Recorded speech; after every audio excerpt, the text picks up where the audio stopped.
La agonía de la duda es el tema que quiero compartir con la ayuda del precioso Espíritu Santo.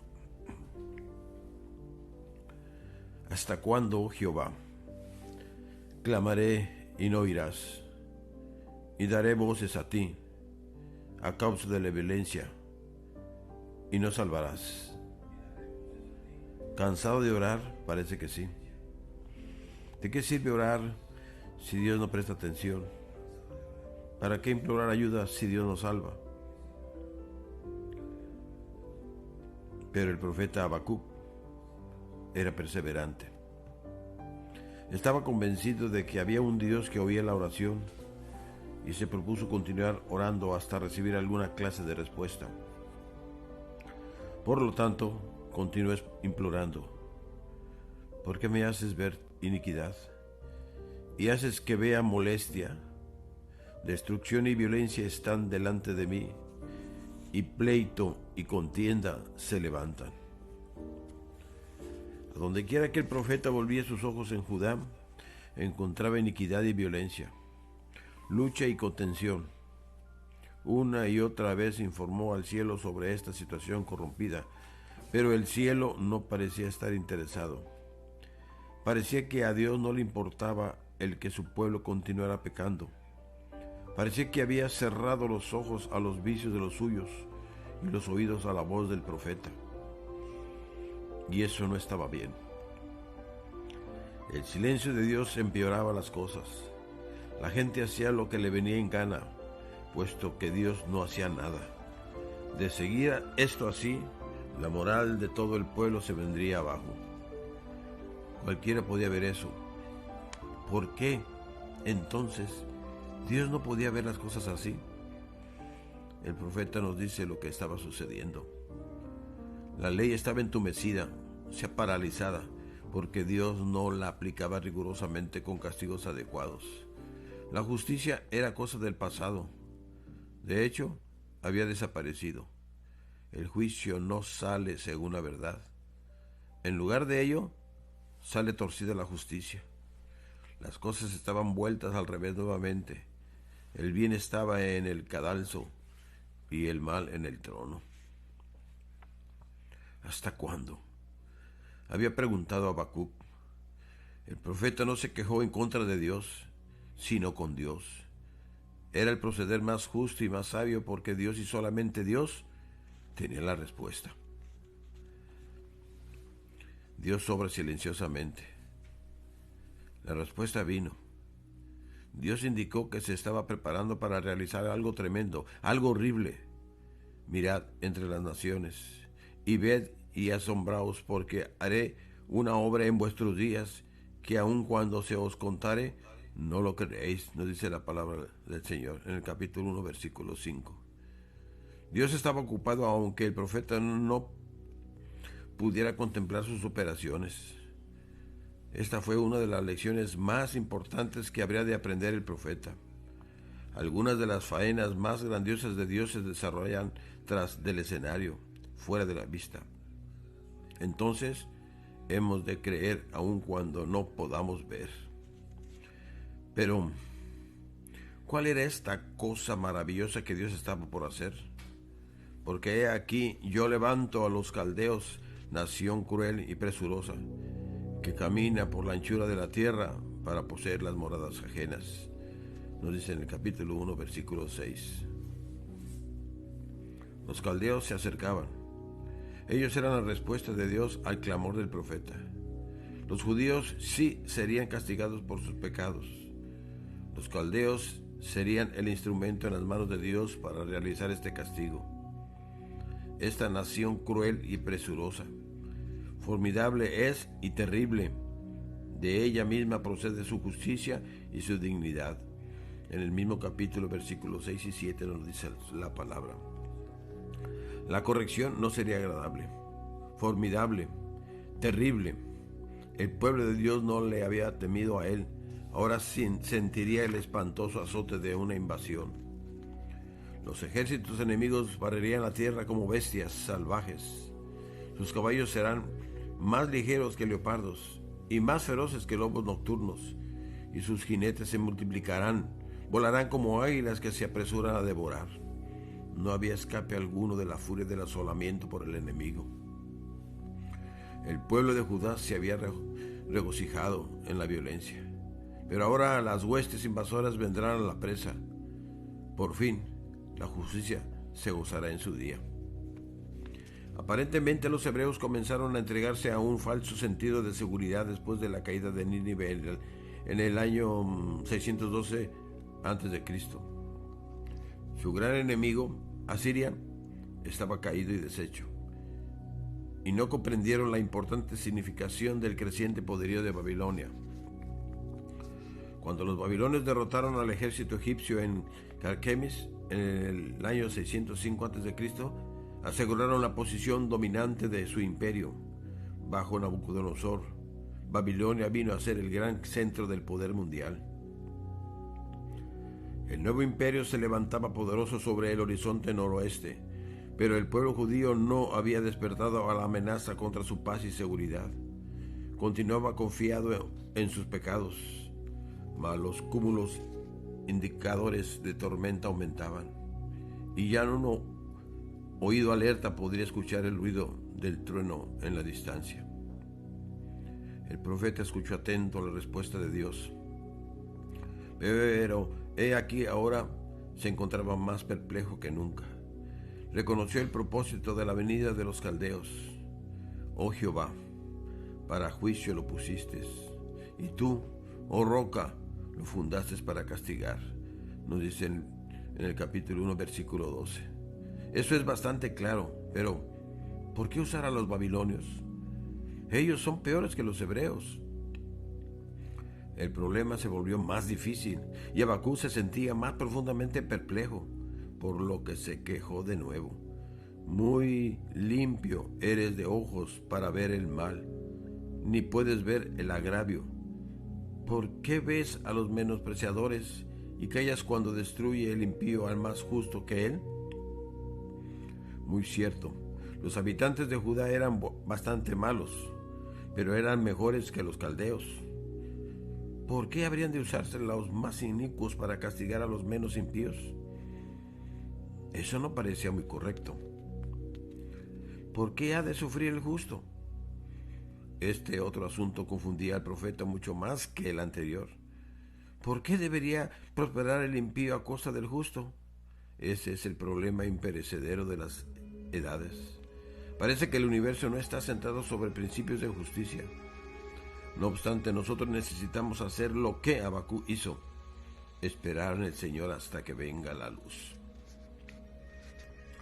La respuesta a la segunda pregunta de Habacuc no vino tan pronto como la respuesta a la primera pregunta. Pero Habacuc rehusó satisfacerse con el silencio. Se había propuesto esperar hasta que Dios respondiera. Asumió una actitud de espera vigilante. Sobre mi guarda estaré, y sobre la fortaleza afirmaré el pie, y velaré para ver lo que se me dirá, y que he de responder tocante a mi queja. Si queremos aprender, hemos de escuchar.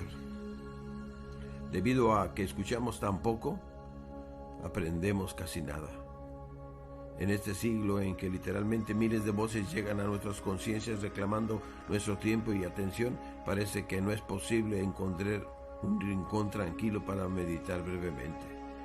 Pocas personas piensan seria y verdaderamente la manera de hacer preguntas inteligentes en sus propias mentes, y más pocas todavía se toman el tiempo para ponderar sus dudas y orar acerca de ellas hasta que sean transformadas de piedras de tropiezo en peldaños ascendientes por los cuales puedan elevarse a los pináculos de la fe y la confianza en Dios.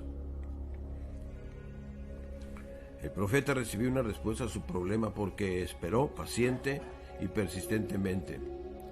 Se le dice: escribe la visión y declárala en tablas para que corra el que leyera en ella. A veces se traduce mal la última expresión, como si dijera para que el que corre pueda leer. Pero no dice eso. Debe escribirse claramente para que los que lean reciban instrucciones precisas de apresurarse en su sendero e indicaciones sobre cómo conservarse en el camino recto. Y continúa la respuesta del Señor: aunque la visión tardara, aún por un tiempo, más se apresura hacia el fin y no mentirá. Aunque tardare, espéralo, porque sin duda vendrá, no tardará. Los planes de Dios estaban hechos. Sus propósitos dirían inevitablemente los resultados deseados, pero se necesitaba tiempo. Mientras tanto, el consejo divino era paciencia. ¿Qué actitud debería conservar el profeta mientras esperaba el cumplimiento de su visión? ¿Debería ser fiel y verdadero? El justo, por su fe, vivirá. Parece como si el énfasis principal de esta expresión fuera la fidelidad. Pero el Nuevo Testamento toma estas palabras y las eleva haciéndolas una de las piedras angulares de la revelación cristiana. 3 veces las encontramos mencionadas en Romanos 1:17, Gálatas 3:11 y Hebreos 10:38. Fue la visión de Lutero sobre esta verdad lo que ayudó a provocar la gran reforma protestante. Ha sido siempre un faro en las tinieblas del pecado mundanal que ha dirigido al marino al refugio del amor de Dios. Este gran pasaje básico está precedido por una declaración significativa de Habacuc, que nos dice en el capítulo 2, versículo 4: He aquí que aquel cuya alma no es recta se enorgullece.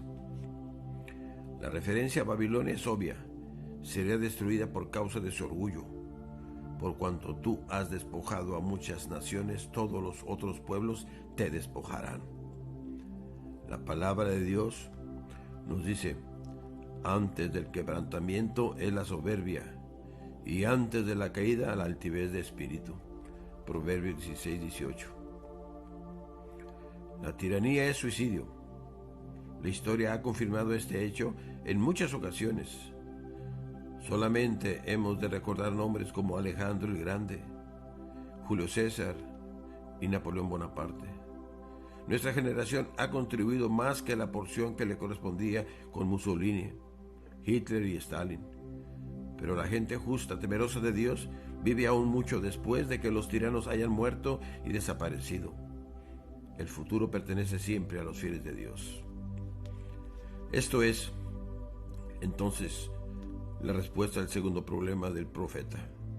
Después de que Dios usó a los babilonios para castigar al impío Judá, los castigó a ellos, a su vez, por su vanidad y crueldad. En el año 586 a.C., los ejércitos de Nabucodonosor destruyeron a Jerusalén, pero menos de 50 años más tarde, en el 539 a.C., el gran imperio que él había fundado se desmoronó cuando Ciro el persa conquistó a Babilonia. De esta manera se cumplieron tanto la profecía que nos dice en el capítulo 1, versículo 6, como la del capítulo 2, versículo 8.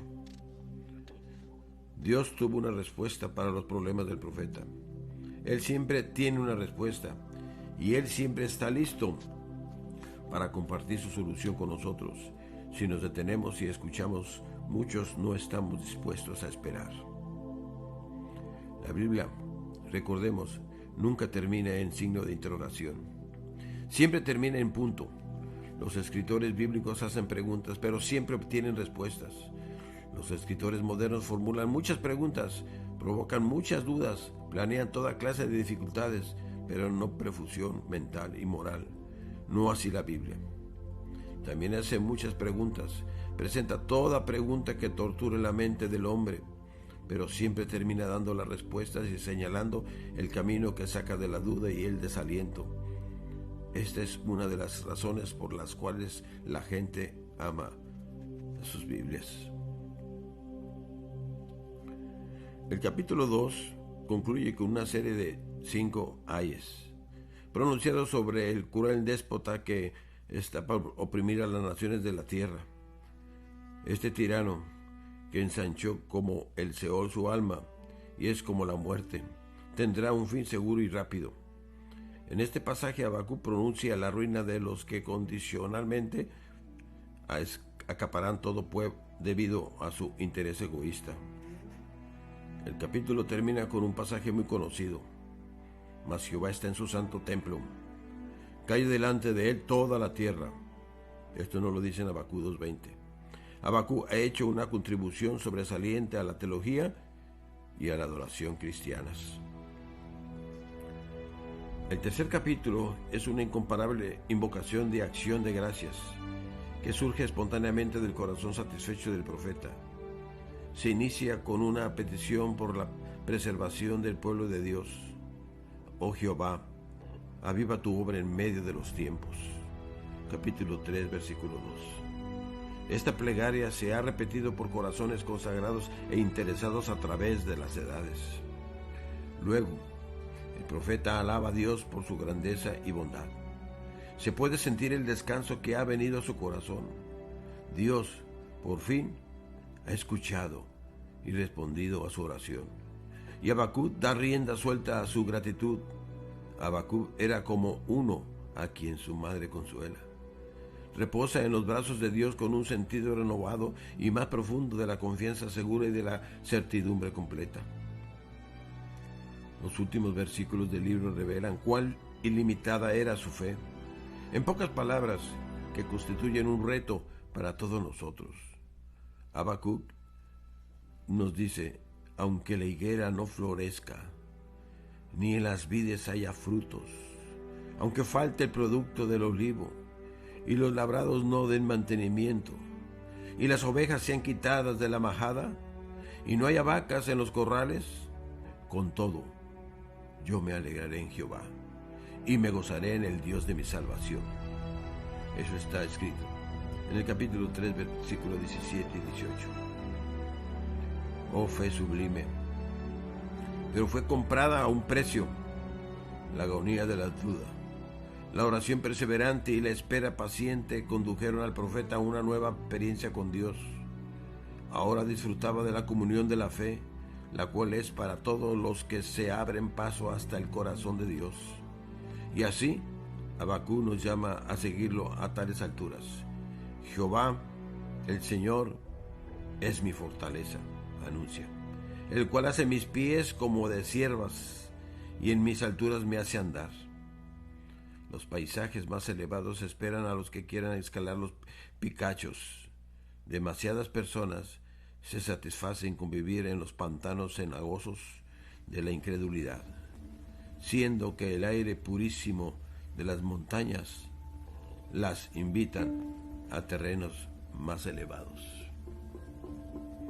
Espero que este corto mensaje le haya servido de bendición y seamos pacientes para con Dios. Él tiene su tiempo para respondernos y Él sabe porque Él fue el que nos hizo y no nosotros a nosotros mismos.